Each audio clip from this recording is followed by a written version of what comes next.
Good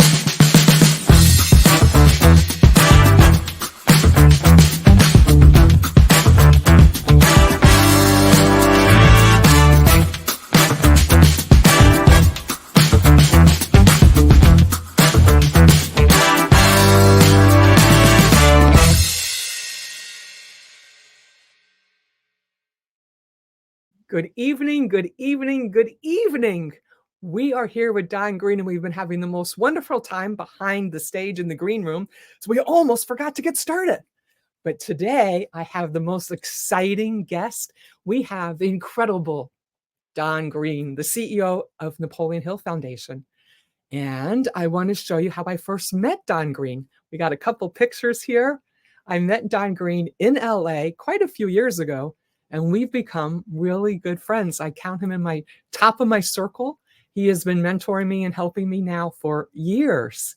Eric's going to put up a picture of when we first met here. Oh, here is the certification team in Wise, Virginia. Don Green has an amazing office, and you should see the offices with Napoleon Hill and all the memorabilia that Don Green and his staff take such good care of them. And Don, is that his grandson? Oh, this is me sitting at Don Green's office at the Napoleon Hill Foundation.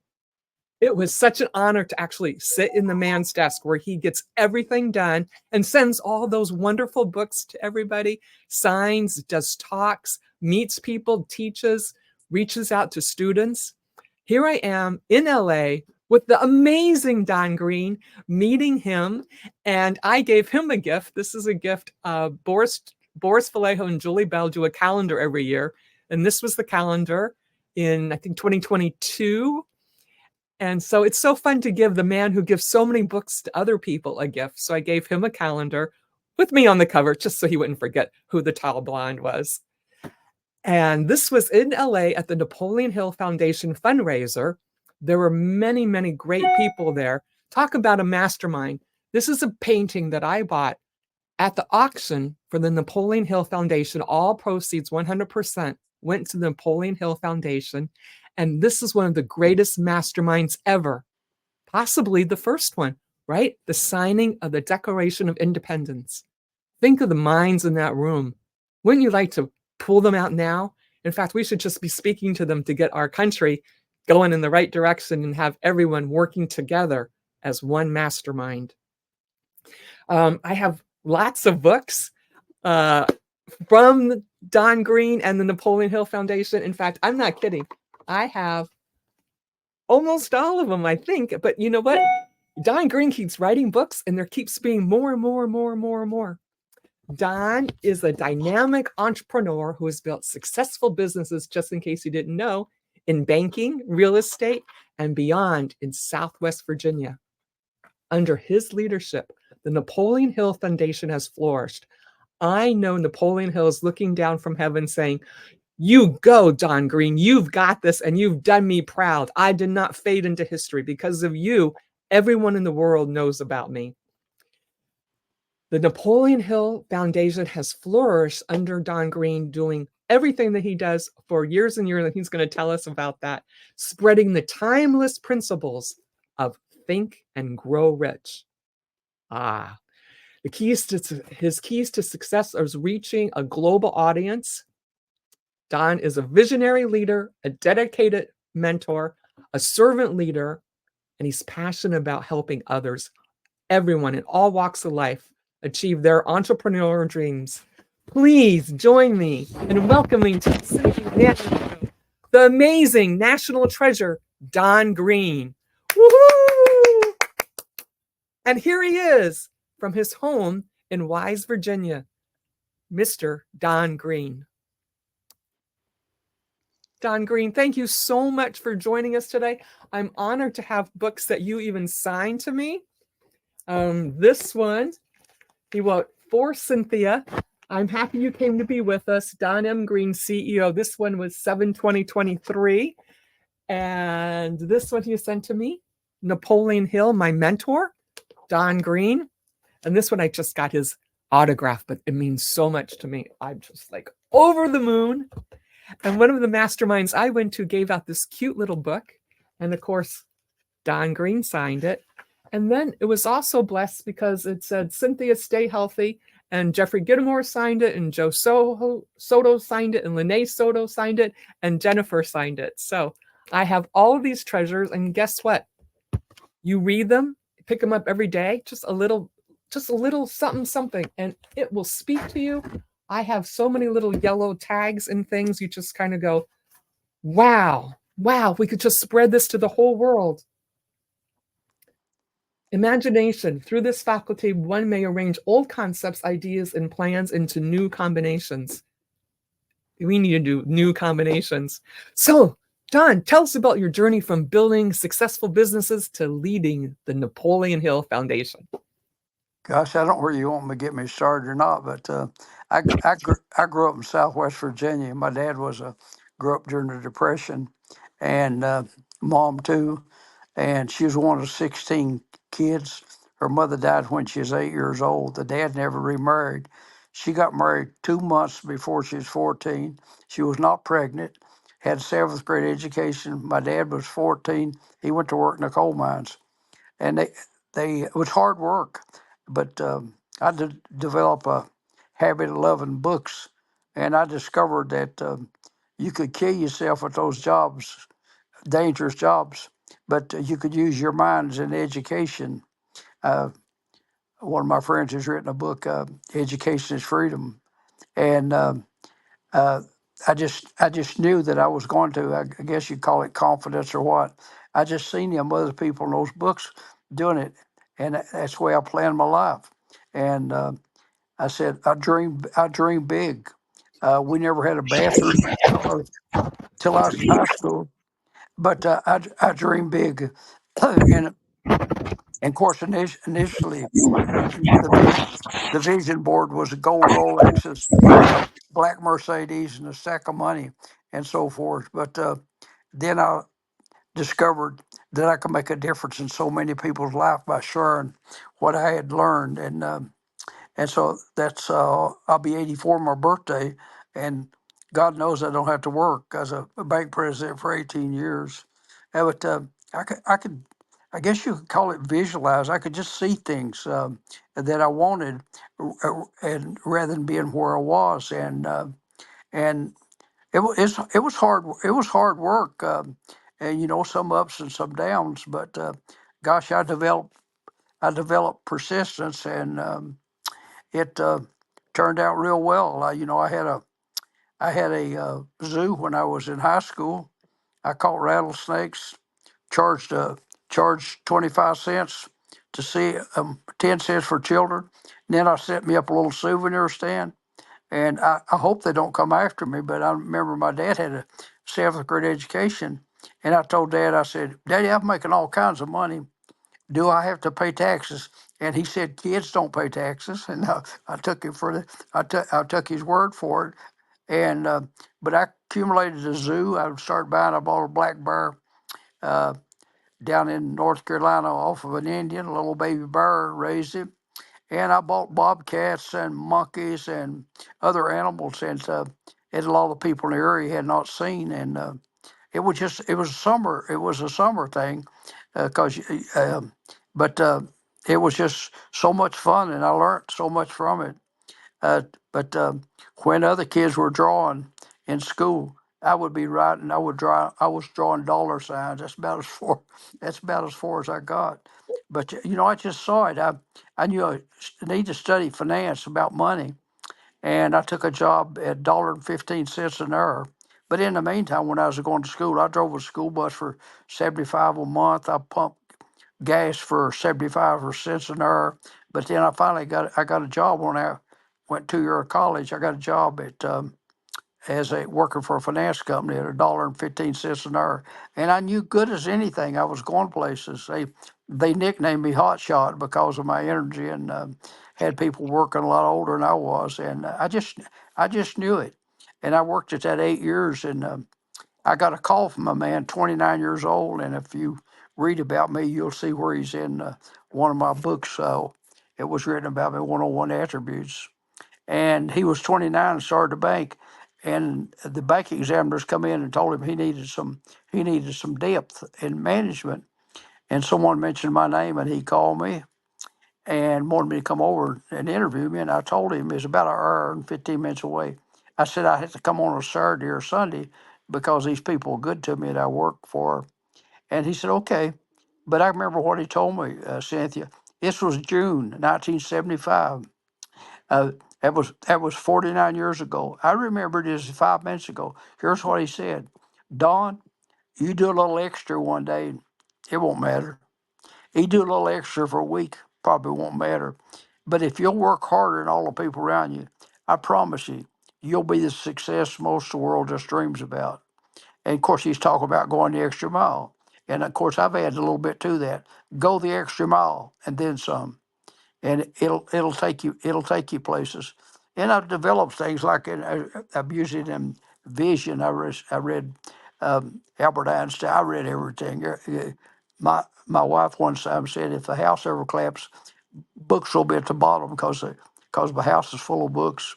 But I remember a quote from Albert Einstein. He said he said imagination was more important than knowledge, and he said logic would take you from point A to point B, but your imagination can take you everywhere.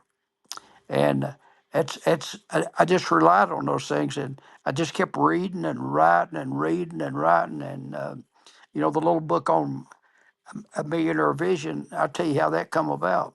My daughter and her husband, they have a place in Hilton Head, a nice place. And my daughter and I, we sometimes we'll go down there for 3 or 4 days and shop. We're both shopaholics.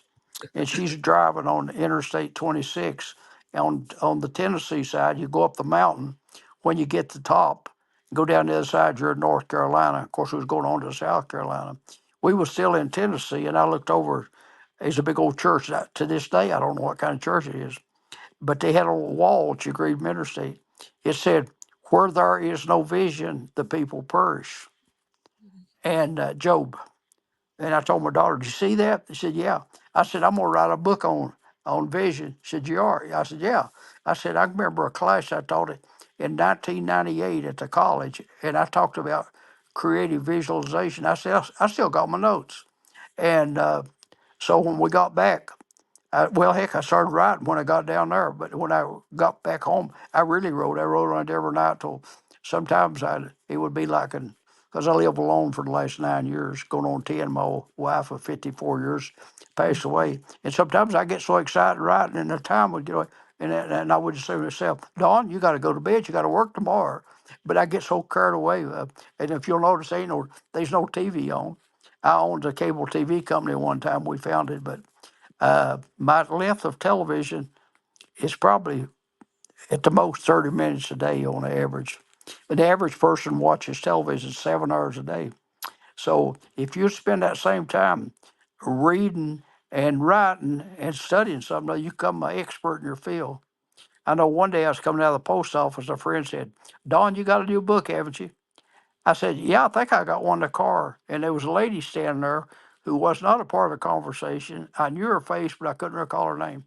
She said, I love to read. I don't have time. I said, you mean you don't have 24 hours a day?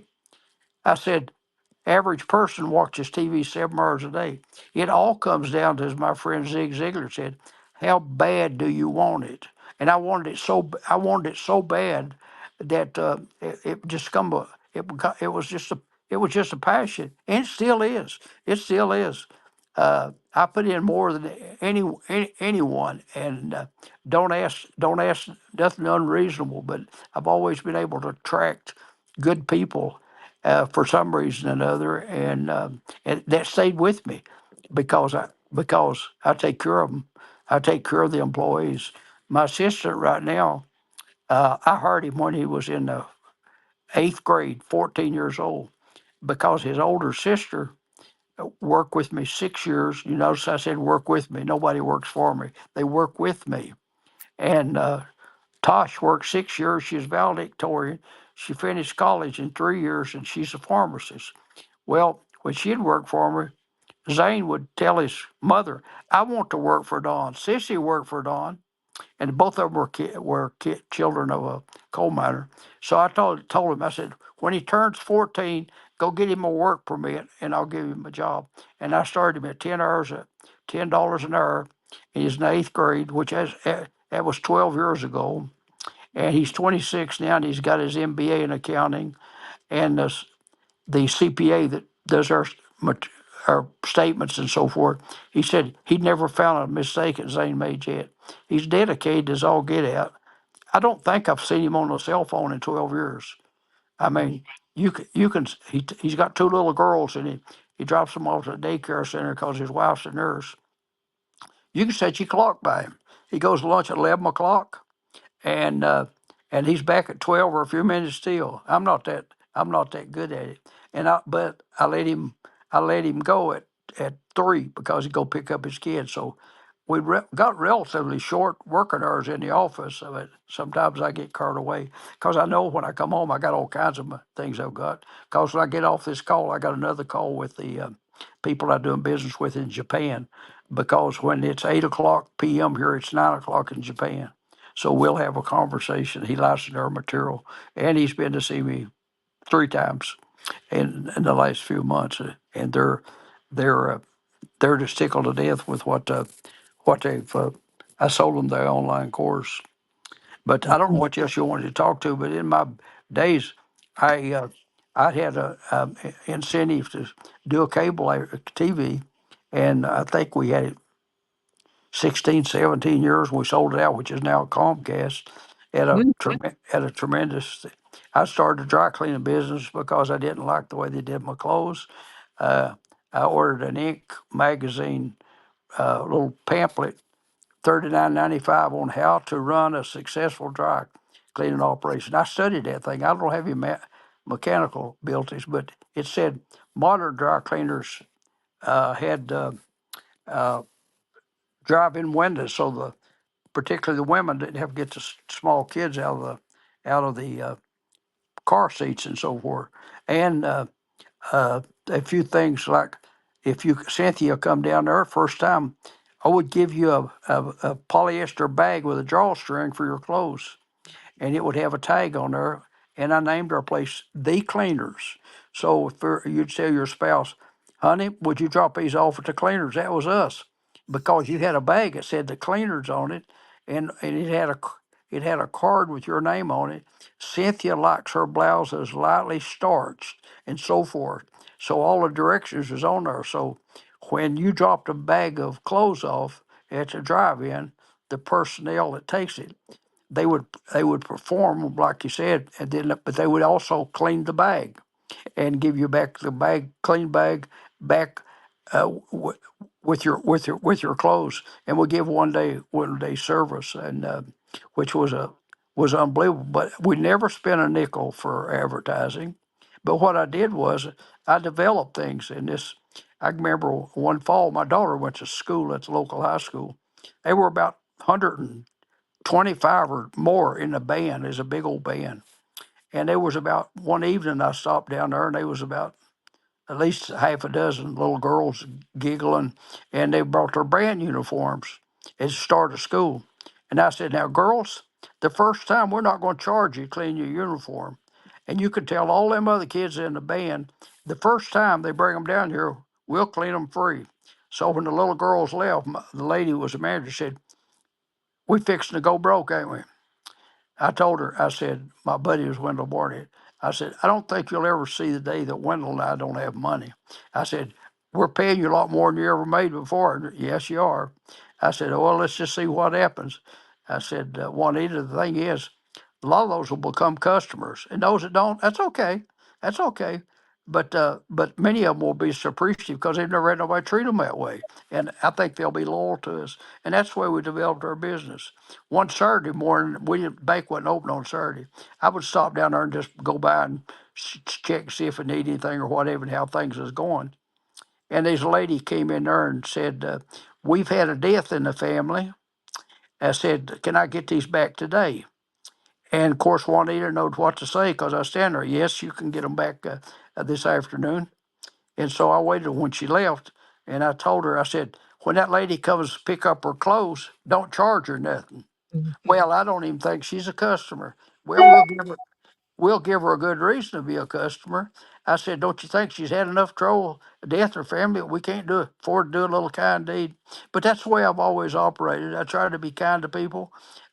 If I never hear from them, someone I send them a book, I got the satisfaction, and I know that I tried to help somebody without expecting anything in return. And that's what I've always done. And them, I don't think they teach that in school. I think it's just trying to be a decent human being. But we did the dry cleaning business, and did spring water business, and now that was being a visionary, because it was let's see, probably, gosh, it must have been about 40 years ago. The water was just, and my partner, he owned a bunch of convenience stores. By the way, he's in my first class, and he sold out for his stores out after 20 some years. He sold them out for $45 million. Only class he ever took in college is, of course, key success. But we become good friends for a long time, and we were playing golf down in Joining County, and we stopped at one of his convenience stores, and they had a deli, and this guy was a retired Army guy. He looked after the delis, and we stopped, and the guy said to my friend Wendell, said, I understand you boys is going to start bottling water. And Wendell said, yeah, we kind of think about it. He said, surely you don't think nobody's going to pay for water.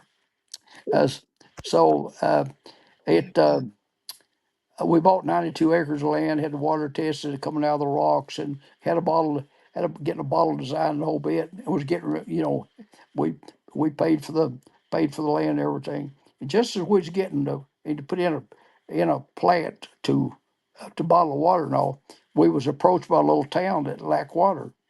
They paid us for the land, and then some, and then I think I drew $1,500 a month, my part, for 15 or 16 years or something like that. Then they got a federal grant and was able to develop our own water. But we still had the water. But then everybody in the world's bottling Coca-Cola, Pepsi, and everybody else. So we found out at a local college not far from our on the land that joined us, and it had been owned one time by Henry Ford, and they had left the land to the college. Just woodland, pretty woods, rough as all get out, with timbers and rocks and whatever. And we didn't want to cut the woods or nothing. So we donated that land to the college, and they got a appraisal on it. I think it's the first time in my life I ever got a tax refund. But anyway, well, I thought we did a good deed with it. But it just we developed land. I can remember buying a piece of land. It The man that owned it, went to prison, an attorney, and I knew him. So I called his wife and told her I'd be interested at land at the red light. Yeah, I said I'd love to sell it. Said my husband's in a minimum security in Florida prison, and he's can leave on the weekends, but he can't leave his state. Said I will go down there and buy us a townhouse, and we could have the weekends together. And we did. We bought it, and didn't have any idea what we was going to do, except it was a location. But I remember me and the guy that bought it. Uh, he asked his brother, did he want to be a part of it? No, he said, there ain't nothing on there but weeds. He said, if it's land's so good, why, guy's an attorney, why he done something with it? I said, maybe he ain't smart as we are. I don't know. But and that's the place we located our cleaners. And I don't mean to boast or anything, but I guess we'd still had it. But Walmart bought the land behind us, and out of that little piece of land that we paid $175,000 for, we got over $2 million of it. So, but I could see ahead. I mean, listen, it was at a red light. It was at a crossroad, and the traffic count was as high as it was on a lot of the interstates. So it looked to me like a no brainer, you know. And I don't know. You just see things like that, and see what the possibilities is, uh, and enjoy every moment. Not because you need it, just because you see it and you think there's a need for it, and plus you enjoy doing it. And that's the way I look at it today. I can see something other than make a book out of it. Again, I don't mean to boast or anything, but I started at the end of 1999. They had 16 books You can ask my assistant. I think we got 125 today. Yeah. They had one foreign publisher in Japan, and today we have over 500 foreign publishers. We have 42 different publishers in Russia alone. And how I happen to know that is because one of our one of our trustees is J.B. Hill, which you probably met, Dr. Hill. He's Yeah. Napoleon's grandson. He adopted two kids from Russia, and he called one day and said he just wondered how many Russian publishers he had. And Zane got the thing out and counted them. We had 42. We got some more since then. In fact, is this book, Millionaire Vision, I just come out with. Uh, they's the first one to buy the foreign rights. The Russians were, and we get along with them real well. I never had no trouble. I don't know why people can't get along, but I had no trouble with them. They pay the royalties. They pay a decent advance, and uh, I'll I'll I'll get up with some of them in October because we do the book fair in Frankfurt, Germany, and we'll basically have appointments for 4 days every 15 minutes. But it's always fun though because they have around somewhere between 250 and 300,000 people go through that event during that week in October. It's the largest book fair in the world, and it's the only one that's worth anything. They Wow. That was amazing. Eric, can you put up Don Green's new book? He probably hit the button. Hopefully he can pop back up. But meantime, Eric's going to put up the picture of Don Green's book, his new book. And there he is. I Welcome don't know back. I don't know what happened. That's okay. I was just seeing if Eric could put up your new book. It is available on Amazon, A Millionaire Vision, How to Create the Life You Really Want by Don M. Green, Executive Director, the Napoleon Hill Foundation. So you can jump on Amazon now, or you can go into Ken Walls's, Ken Wall's shop, and he also has it on his website so that you can pre-order it because this is coming out on August the 8th, 2024 because Don Green just keeps on going, just like some of my other guests on here. Grace Cavalieri, I don't know if you ever saw her. She's 92 and she has 30 books she's written, and she's my neighbor right across the street. You are amazing. Dan says, I want to be like you when I grow up. And Tom, hi, Tom. Think and Grow Rich. I was introduced it and started studying in 1983. And look at Tom. Didn't it change your life? I mean, it is amazing. And hi, Eric. He already ordered it. There you go. There you go. So perfect. So perfect. And thank you to Hugo and everybody else that has joined us so far today. What made you see the vision to get inspired to become involved with the Napoleon Hill Foundation in the very beginning? Oh, that's a good story. I was a bank president. I was I was chairman of the board of the local Catholic hospital. I was president of the Chamber of Commerce. I was on the board of the University of Virginia. I was involved, and golly, I was in the Qantas. Served as president. I wore so many different hats, but I was reading them books, and uh, there's a saying I developed, and I forget Hill said it, but he said, "If your ship don't come in, who said you couldn't swim there where it was?" There's 350 million people in the United States. I think I got the best job, but I wrote them a letter, and I got a reply, Mr. W. Clement Stone, and invited me up to have dinner. So I flew to Chicago, met him at the airport. He knew somebody in airlines. We had lunch at the uh, at the O'Hare Airport in one of the uh, uh, People's Airlines offices, and we talked. And I remember they served a big chocolate cake, and I just pushed it aside and said, "I can't have that." And he said, "I can." He mind his too, but I was so thrilled to meet him because I'd listened to his audios. In fact, I spoke at a little inside of a church, historical society in Pound, close where he was born, and I listened to Mr. Stone on a in my car on a cassette. And when I got home, I got a pad out and I wrote it out. And then next morning, I give it to one of the employees sits outside of my desk. I guess you call her secretary. And I asked her to send a letter But then we discussed them books, and he said, he called me a boy. He probably about 80, and I wasn't no young. But he said, I swear, you know more about these books than I do. He said, you ought to be a board member. And I said, Mr. Stone, what do they have to do? And I quickly learned everybody called him Mr. Stone except Ronald Reagan. And if you'll remember in my office, there's a picture hanging on the wall I found in the file, a big old nice picture made to White House with Reagan and W. Clement Stone. And he said, uh, to Clem, from your friend Ronald Reagan, and he signed it. At, uh, so I considered it an honor to be asked. There was no money involved in the thing. They said they'd pay my travel expense and so forth. But I served on the board, and they had only had one other CEO, and that was Mike Ritt. His health wasn't good, and he couldn't travel. And they said, Don, we're going to have to get somebody to replace Mike sometime. He's wanting to retire. He can't get around. He'd fell and broke his neck on the stairs, and I don't know what else is wrong with him. But anyway, I said, well, we get a chance to sell the bank.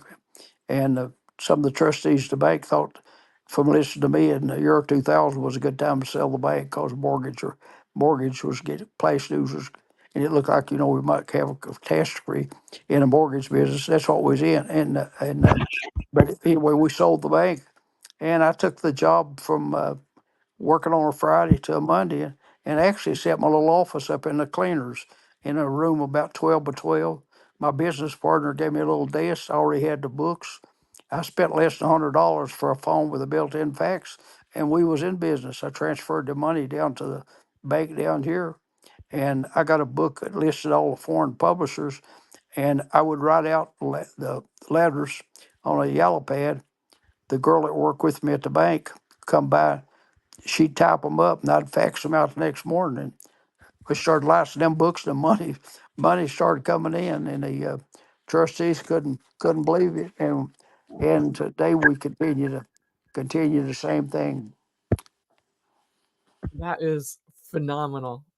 Aren't you inspired, ladies and gentlemen? Um, when you mentioned Dr. JB, he's the grandson of Napoleon Hill? Yeah, he's a grandson. Yeah, yeah, yeah. And he's amazing. He's so much help to us. He's a story himself. He said in one of his writings, well, it's in the one Path to Peace of Mind. In the piece, he said he met him when he was 12 years old. He said he gave him a copy of Think and Grow Rich, which he did not read. He can't remember where he wasted the $10, but he went into the Marines out of high school, and he read the book. He found the book, and he said, now I know what my grandfather was trying to tell me. He enrolled at Vanderbilt University, got a degree in engineering. I think he served, I believe it's 26 years. And anyway, he got his degree, and when he got out, he wasn't satisfied. He applied for medical school at the age of 46 and went to medical school and become a family doctor, practitioner in West Virginia. And he worked he might have been retired 2 years, and but he is often people say I know more about Napoleon Hill than anybody, but JB's amazing. I mean, he's done all the byline of travels everywhere he's been and so forth, and he's always good for an introduction, and he truly supports what we're doing because he wants to continue his grandfather's legacy, and I think we've all together done a pretty good job of. Yes. Eric, can you please put up the picture of Dr. JB and the cutout of Dr. Napoleon? Is Dr. Napoleon Hill, was he a doctor, Napoleon Hill? No, he had a lot of honorary degrees. In Napoleon Hill that we're standing in, so they can get a perception of Napoleon Hill and his grandson, Dr. JB. And meanwhile, while you do that and pop that up, why don't you share some of the key principles in Think and Grow Rich that impacted your life and help make you who you are? Because you are one amazing national treasure. Well, to heal uh, a definite purpose, major purpose, knowing what you want. It's amazing that people go through life and they know what they want. I mean, how you gonna get something if you know what you want? And and he called it starting point of all achievement. I mean, at some point in time, might not by the time you're 10 years old, you might not know. Though a lot of the guys grow up to be astronauts and all that, that uh, knew at an early age, and that's what they planned on. But if you decide to go and be a medical doctor, there's certain things you got to do. And and he tells us to, what do you want, and then of course he also said, what do you plan to give to entitle you what you want, because there's no such thing as something for nothing. And he said, start from where you are. So many people never start off in life because they're waiting for perfect plans. They don't exist.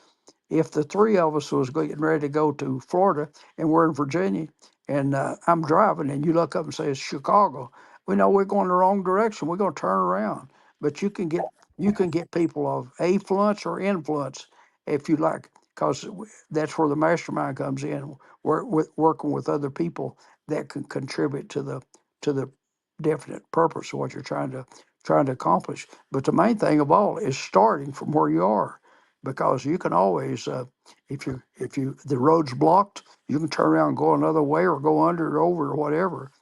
But the thing you do, you don't quit. You read Steve Jobs' biography, the founder of Apple, and he said of all the qualities he had that made him a success was persistence. That once he had an idea of what he wanted, might not know the answer to it, but he stuck with it till he succeeded.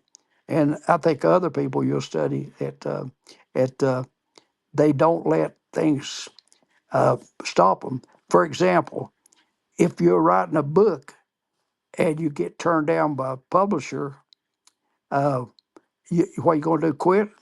Uh, Dr. Norman Vincent Peale, and I used to attend her events years ago, but he wrote a book, and it was rejected after time. He finally threw it in the basket in his kitchen, and his wife. You talk about times have changed, and she started to get it out. He said, "I forbid you to take that book out of the trash." And what she did was she took the trash can and the book too, and went to a publisher and convinced them this is a good book, and got it published. Persistence. What you have to learn is, if an Eric goes and we decide we want a big old chocolate cake, and he goes and gets all the ingredients and get a list, and goes and gets stuff, brings it in there, and you mix it up and fix it up and put it in the oven, and the oven was too hot or not right or whatever, and or the cake collapsed, and it just didn't turn out right. Do you quit? No, you said, well, I found out what I did was I didn't have the stove hot enough when I put the cake stuff in there, or ever what the reason is, and you can call it experiments, but you have to look at it as a lesson learned. And some of them I've done has been daggone funny. One of them was, I'm an art. I collect art. If you're in my house, it's all over the place. And my daughter's house, and I used to deal in it. I sold stuff through Sophie and other, because when I was the banking, I would attend auctions and so forth, and got able to recognize some pieces. And I didn't need the money, but I enjoyed it. And so I collected. I met a guy was a stepson of the I call him Dr. Nikita because I couldn't pronounce his last name. He was a stepson of a guy named Eugene Kumanov, who did the set for the movie War and Peace. He's a well-known Russian artist. He's dead now, but I met him. He was a professor through I think it's Fulbright Exchange. Anyway, he come over and taught at the University of Virginia one summer, and he had a PhD in sociology, and he taught at the university. And I met him, and he got to tell me about his stepfather and so forth. And so I arranged to start buying his, and this is during the Cold War, I guess, but I figured how to pay him for art, and of course I resold it. Of course, somebody I still have still hanging in my house, and one of them hangs in the chancellor's office here at the college. She liked it, and I said, "Get somebody to come get it. It's yours." At But anyway, I devised a system. He had a Social Security card. Dr. Nikita, I call him, did, and so he had to get a Social Security card over here to pay Social Security taxes. So I opened him up an account with it. I gave him a debit card, And I can remember looking out the window. I could see the I could see the posting what the price of gas was, and I used that for his code. And I gave him a card, and so I told him, I said, when I owe your stepfather money, you can, I'll put it in an account here, and you can take that debit card when you're in Switzerland, Sweden, or these European countries, and you can draw it out. And I'm gonna limit to $500 because in case it gets somebody rips it off or something. So I bought all kinds of paintings, and I had a friend who worked for the big jeweler, Harry Winston. He was Mhm. in old World War II, and he served in a, it's the CIA now. I think you call it the OSS or something. But he got me into collecting other art. But so we sent a bunch to. He taught me, and I didn't need the money. I sent about 10 paintings to Sloan and Kenyon. They're big arts in Bethesda, Maryland. He said Mhm. there's a lot of rich Russians in the Washington D.C. area, and you can sell your paintings. Well, we went up there, and they served wine and cheese, and people Mhm. were well dressed. It's a social event. They put a catalog out, and it's got all Don Green's. I think about 10 paintings, and so I'm sitting down there, and I'm getting ready to roll the money in. Okay. They started auctioning that thing off. Some of it didn't bring what I paid for it, but it was my fault. I thought it was funny. It didn't break me or nothing. And I made some on some of them, but some of them I lost. I failed to put in the contract a minimum. I sold to Sotheby's the others, and I put in there, if this painting don't bring $10,000, you'll return it to me. So I could have protected myself, but I didn't put it in a contract because I never had needed it. It never had come up before. But this time it did. So what, did I quit? No. The next time I done something, I make sure there's a minimum in the contract. So you just say it's a lesson learned. Sometimes they're kind of expensive, but you don't quit what you're doing because it was nobody's fault but my own. I just didn't analyze the thing good enough. But it still was fun, and I didn't quit because I enjoyed what I was doing. And look at what you learned. And you were in Bethesda, Maryland. What year was that? I lived there. I missed that. Darn it. Gosh, I was in banking. That was probably been uh, it probably been the 1980s or something like that. Uh, It was while I was in the banking business. so how do you keep yourself going all the time? What Napoleon Hill speaks to you in the morning and you go, what's the first thing you do? What's your morning routine? Because you keep going, you keep going, you keep going, you keep going, you keep going, you keep going, like the Energizer Bunny. You just are Well, amazing. I'm slow. I lay my clothes all out overnight, and uh, getting ready. I am slower than a woman, I guess. I take a shower of a night, and I come downstairs, and I usually eat oatmeal, blueberries, and I've got a little card on my table. It's on a 3 by 5 index card. It's real simple. God, show me someone I can help today. In Jesus' name, amen. Amen. Eric will love that. And I make sure for that I leave the office that I've done something. I've sent somebody a book, I've called somebody, I wrote a note, I've done something, sent somebody a check or whatever. And I guess I'm just driven. I enjoy the friends, and I enjoy the outdoors. And I used to play golf an awful lot because the bank had so many employees. I was just kind of overseeing it because I didn't, as my wife would tell you, I never worked at nothing. I always got somebody else to do it for me. And I'm afraid there's a whole lot of truth to that. But I've done all those things. Now, why should I mow my grass when I could be doing something much more productive? And plus, I got a guy who's retired. I guess he gives income, and he was doing a neighbor's yard, and he approached me after the other guy got did it for 20 years, and he said, "Well, I'll cut your grass for $40. That's what I charge neighbor." I said, "I tell you what, I'll do a little better than that. How about I give you $75?" And I said, "When it needs to be cut, you just call and tell me. I got a gate at a close. I'm gone. I'll leave it open, and I'll put your check where you can locate it. And when you do, you go down to the historical marker on the highway and you cut the grass down there, and I'll pay you the same amount for it." He probably makes $150 in a less in an hour. But I don't have a lawnmower, and I can be doing something other else.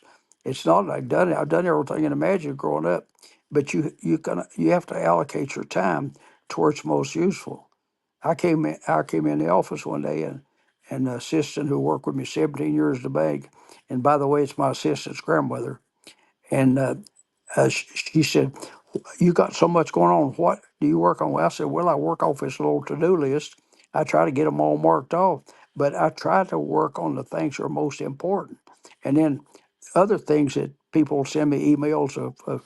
I get people say, I want to know about 6 steps to riches or self-confidence." And I nicely tell them in a nice way is, I am not a librarian. It's in the book. You need to read the book. But people want to take shortcuts.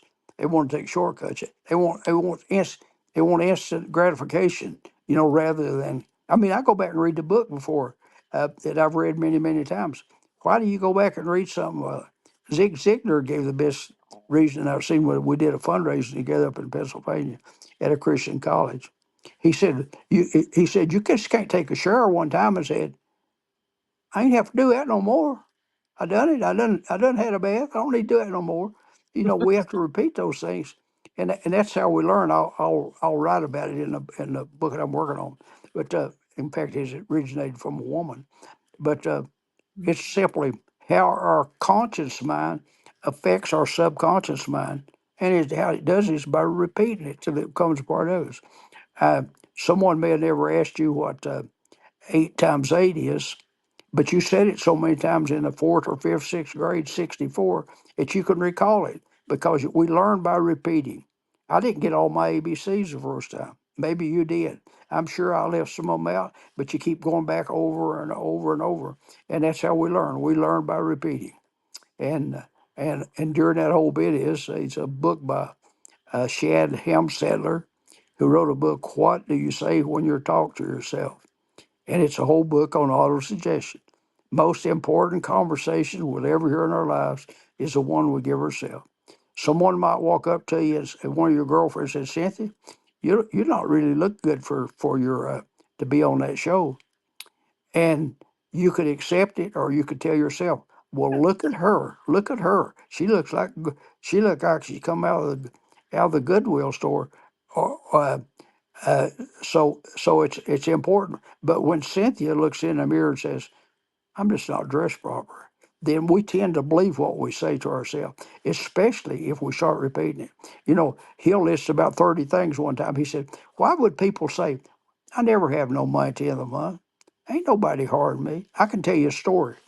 I was contacted years ago by a man in Massachusetts, I believe, and he had a rare magazine. And he asked me how much I would give him for it. I said, well, it's not mine. I said, if it's mine, I'd tell you. You tell me how much you want for it. I'll say yes or no. Well, he didn't. It was probably 2 months. He called me back. He said, you still interested in magazine? I said, I don't know if I'm not. You never tell me how much you want for it. Well, he said, I'm 2 payments behind. I'm unemployed. And my house payment's $700. I'll take $700. I said, okay. He said he couldn't get a job. So I sent him, but when I started sending it to him, he said, "Oh," he said, "you'll have to send a cashier's check, or I'll have to wait till your check clears." I said, "Okay, I'll get a cashier's check." I got a cashier's check. I sent it to him. He sent me the magazine. It was exactly what he said. It was in excellent shape. And I just thought about it. I said, I might call to help that guy. So I called him. I told him I got it. I appreciate it. But I said, I can tell you what's wrong with you if you want some help. He said, what's that? I said, you don't trust nobody. You got a rotten attitude.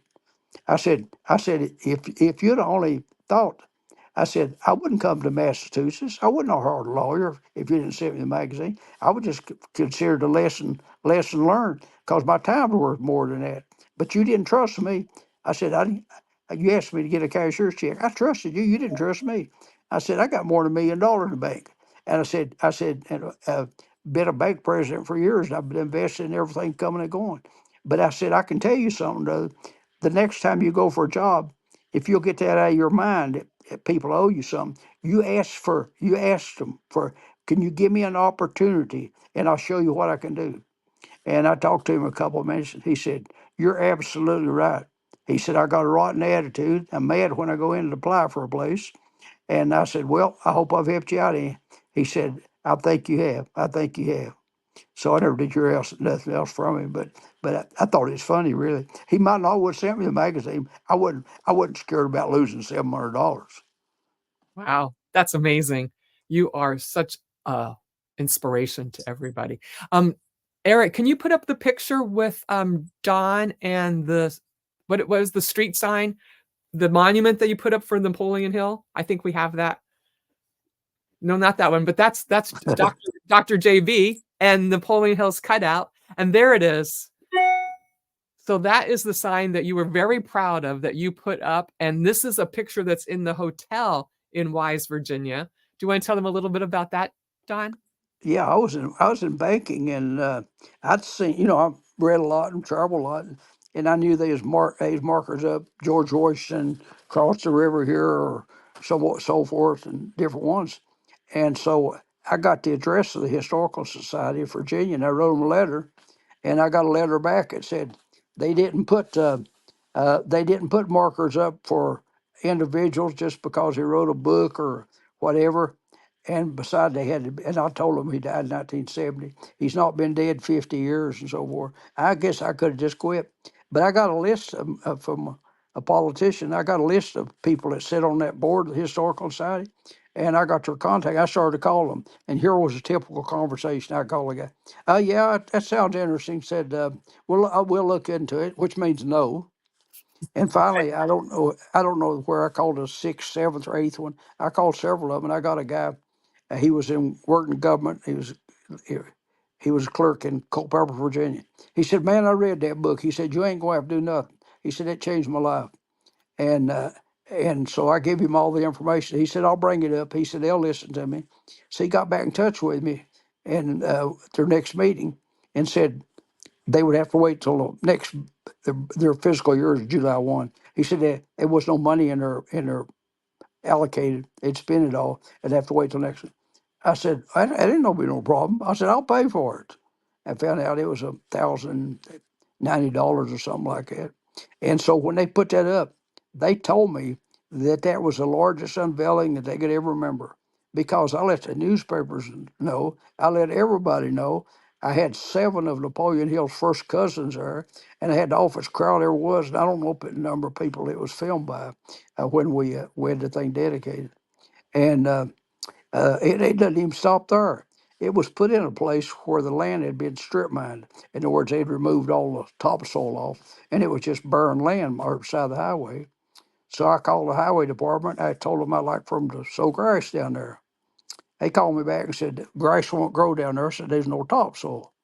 I said, "I had a brother-in-law owns a lawn care service, and it still does." I called him and told him where he's at. And I said, "I want you to haul topsoil about 150 feet on each side of that sign." I said, "So we can sow grass." He did. And I called the highway department back. I said, "I put topsoil down there. Now I need somebody to go down there and sow grass." And so they did. So when this guy was named Mr. Turner, I got a call from him one day. And several years after that, he said that the highway department was giving him retirement, and he would like for me to be there. And I'm thinking, well, I don't know about the highway department, but I went. I told him I would. And so when he got up, he introduced me and said, "Don is a man that don't know what the word no means." And Ah, he told about getting that marker put up in the grass and so forth. And he gave me a nice plaque. He gave me a nice plaque uh, to to go along go along with it. But and so my friend Jim Stovall come down here to speak to the students, and he did. And when I introduced him, and he got up there, and he said, "I'm gonna tell y'all something about my friend Don Green. Probably a lot of you don't know, but he don't know what no means." And he went on to say, "I called him 3 or 4 times to be the speaker, and he was involved in making movies and was tied up." And so he finally told me, he said, "It's in October." And he said, "It's on my calendar. I will be there." And he showed up. He even stayed a day over, and we socialized and talked about different things. And he's even got a scholarship. He set up here, a member of his mother here at the Goethe College, and that come about of just being attentive. I was reading one of his books, and he mentioned a guy by the name of Lee Braxton. Jim put, I've done 7 of his books, and he gives us all the royalties for them. I've done one with him, but I published 7 of his books, and he puts his phone number in the back. So he mentioned Lee Braxton. Lee Braxton is the guy that delivered Napoleon Hill's eulogy, Oh, and so I called him. I told him, I said, I read your book, and I said, did you know that Lee Braxton did Napoleon Hill's eulogy? He said, no, I didn't know that. Well, Lee Braxton, he was a mentor to Jim Sowell when Jim was losing his sight when he was in college at Oral Roberts University. And Lee Braxton was a tremendous supporter. Matter of fact, as I found out later, his daughter was a retired professor from Oral Roberts University. And Jim Sowell, even being blind, I know he's given at least a couple $1 million to set up the School of Entrepreneurship uh, at at Oral Roberts University. But see, just by reading a book and picking up a phone number and following up on it, what it can do for you.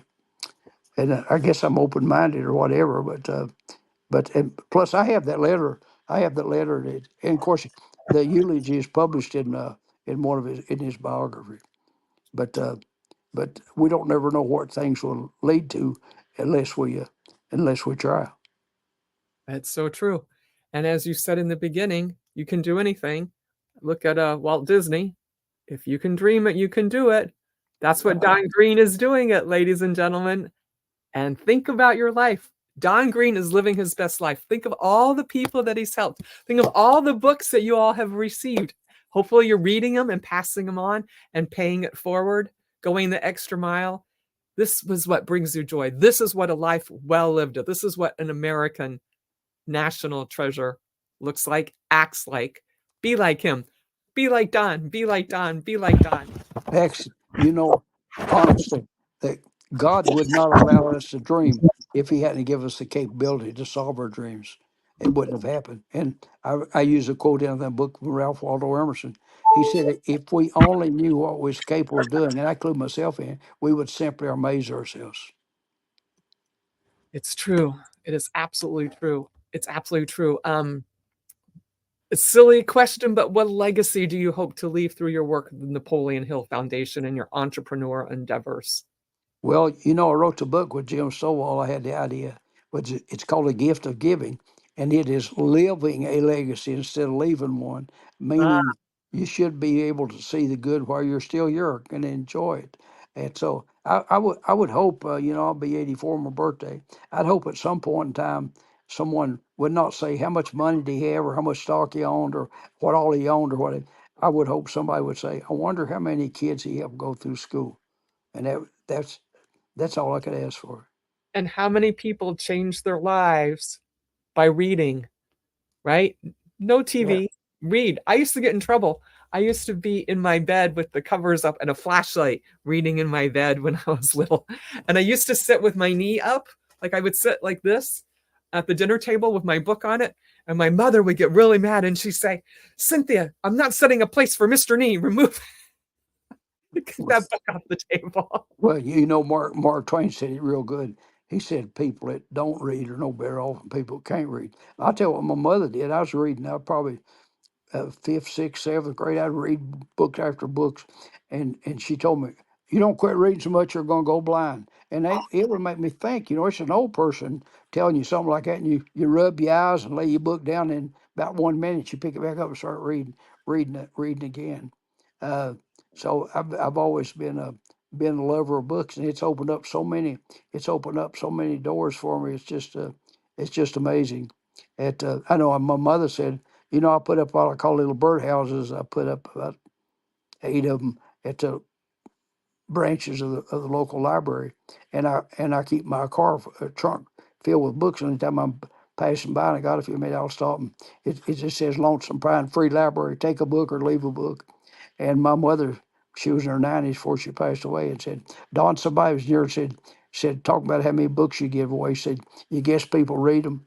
I said, Mom, this boy read them, and that's the reason he's not crawling out on hands and knees back in some digging out coal somewhere. He's used his mind, and it's funny, at people that you're not getting a big hack or anything. But one day she said, "Now, Don, I know you're making a lot of money, but you don't want to make too much money." I said, "What do you mean, Mom?" She said, "If you get to making too much money, people won't like you." I said, "People got problems, haven't they?"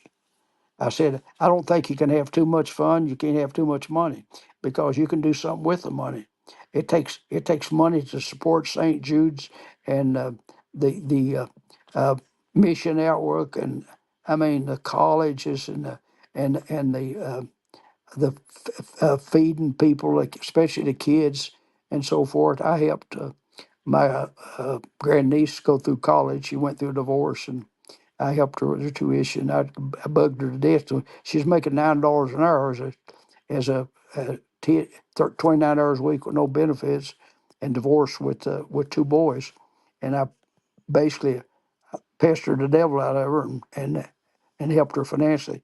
And the first job she got teaching is like 42 or $43,000 a year. And then I said, "Tammy, you got to get your master's degrees. That's another $4,000. You can go online and do it." "No, and I'm not paying it. You're making money now." And she got her master's. She got her master's degree.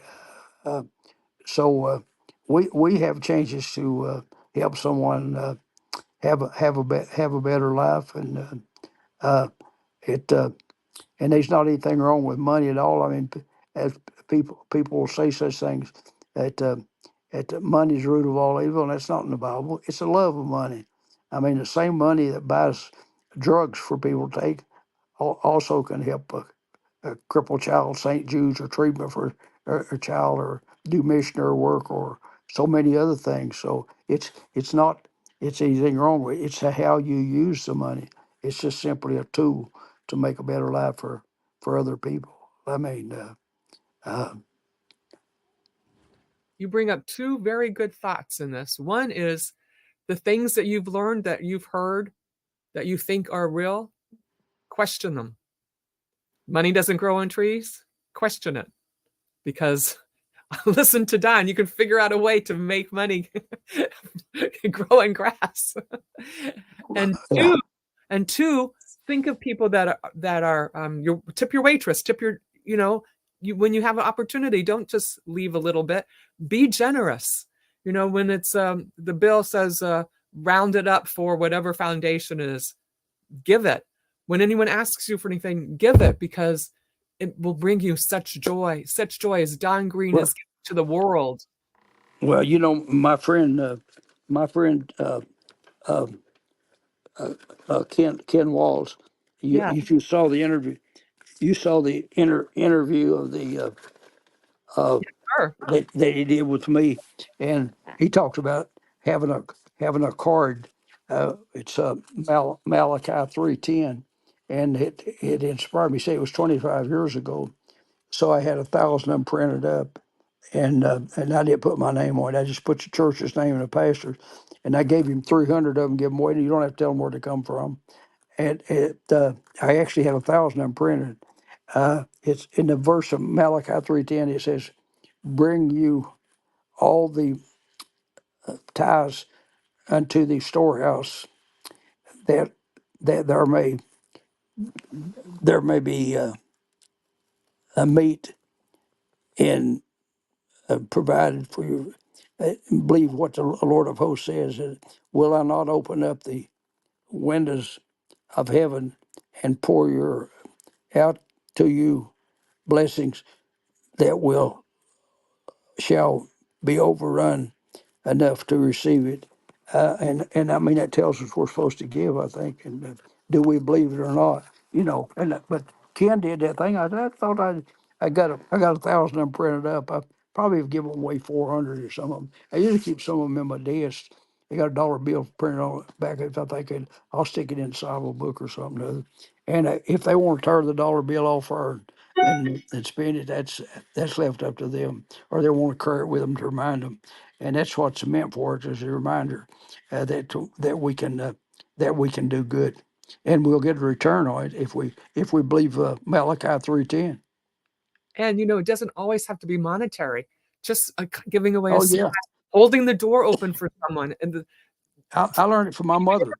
immediately. I learned from my mother and dad. They was always helping the neighbors. In fact, is my mom's neighbor. He got hurt in the coal mines, and they gave him pain pills, and it led to more. And then he started dealing in them, and he went to prison. I think he served 2 years or something like that. Mom found out when he was coming back, and it seemed the neighbors had shunned him. Not mom. She baked. I was about to say his name. She baked a cake and took it up to him and welcomed him back. Oh, Uh, and that's the type of person she was. She would she was visiting a nursing home when she was about 90 years old, checking on people. And she told me about one of them. Said one of them said, "I'll be 75 years old." And mom said, "I'm 88." I said, "Mom, don't tell them people in the rest home how old you are. You make them feel bad." it's But fabulous to give them hope and say, if she can do it, I can do it, right? yeah, If yeah, Dr. King can do it, ladies and gentlemen, you can do it. absolutely. Well, heck, I can remember my dad. He come in at 12 o'clock of a night, and from work, as he worked 3 to 11 shift, and it's 12 o'clock. So, and we only had a coal stove. The house wasn't heated. You had to sleep under a bunch of quilts. And he picked up a boy as in the military, just a young boy. Because Dad said the weather was about zero, and that boy was hitchhiking. Daddy brought him home. He let him get in the bed. He got part of us up, and put him on the couch or the floor, and he gave that boy a bed, and let him sleep. I don't know, 9 or 10 o'clock. Mom fixed him off with breakfast ever was, and gravy, biscuits, ham, all that other stuff. And then I'm sure he was thrilled to death. So I went with Daddy in his pickup truck. We took this boy to the next town, which was about 10 mile away. And Dad told him, said, "Now I know you're going into Kentucky to hitchhike, but I said I'll let you off right here." I said, "You can go in this restaurant, and if you get cold, you can go in one of these business here and get warm till you can catch a ride." But my dad was always that way. I can remember one time going to church. Somebody's car was broke down, and Dad could fix anything. He pulled over. Mother said, "We're going to be late for church." He said, "What's more important, get this man's car fixed, or be a little late for church?" And that was him. And I learned it. I know my wife and I, we was in Gatlinburg, Tennessee, and I'm going by, seen his car, and he had the hood up, and they were about three little kids, and a man and woman there. I just pulled over because I can't fix nothing. Asked him could I help him, and he said no. He said that there's a guy. He is going to get a water pump or something to put on it, it and I asked him where he's from, and it's somewhere down in Tennessee, Chattanooga, somewhere. He was several hours away, and I said, "Well, how did it leave you?" He said, "I've not got enough gas to get home with," and he said, "Took every bit I had." So I gave him some money, cash, and I gave him my address and all. And my wife said, "You think he'll send you money?" I said, "I don't know whether he will or not. Don't make no difference." I said, "I just thought I'd help him out." I remember I gave him $50 or something. And I wasn't making that kind of money. But anyway, I gave him money, and it might have been 2 or 3 weeks. I got a money order from that guy. He paid me back. So um, Good it's karma, good energy. it's Circle it's it's it's funny. My wife was a comedian. You'd loved her. We was eating in this restaurant down there, and it was for seafood. So, and we was back down there about a month later, and this cute little blonde waited on us. She said, "I remember y'all. Both of you drank Diet Cokes." So back. she went to get them. I told my wife, I said, "Do you care if I asked her how she remembers us?" She said, "Don, you're not stupid.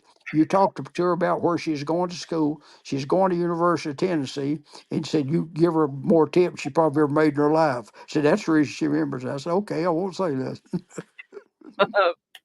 Perfect, perfect, perfect. I think we could talk to each other all day long and all night. We'll do that on our next phone call or when I come see you again. Meanwhile, ladies and gentlemen, thank you so much for hanging in here with us. The joy that Don brings to everyone that he meets. I mean, everyone. I mean, seriously. He goes to practically everything that he's invited to, if he can fit it in and he's not already booked.